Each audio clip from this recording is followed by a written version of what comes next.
ejemplo con la lectura, cuando a mí me explicaron de que yo leía la Biblia, yo lo leía, inclusive después fue impulsado más por Dios de leer más, hasta tal punto que me quedé así como que, ¿por qué, Señor, me dices tantos que yo lea? ¿Por qué lo digo de esta manera?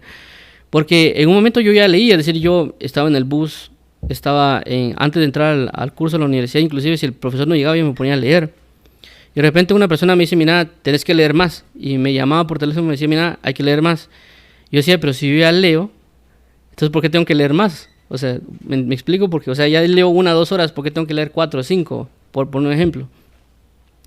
Entonces decía yo, ya comencé a entender, ok, ¿por qué Dios quiere que yo lea? ¿Cuál es la forma correcta de leer?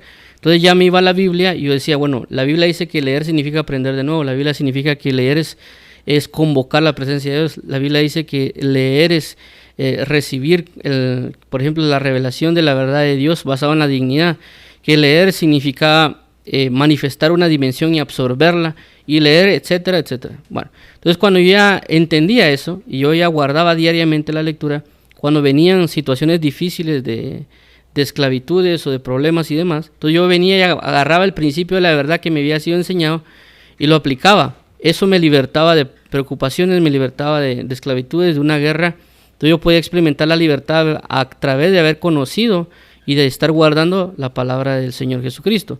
¿Por qué? Por estar permaneciendo en esa palabra de verdad. Entonces por eso dice que uno conoce. Ya no solo conoce en concepto, sino también conoce en práctica y lo que eso sucede y acontece.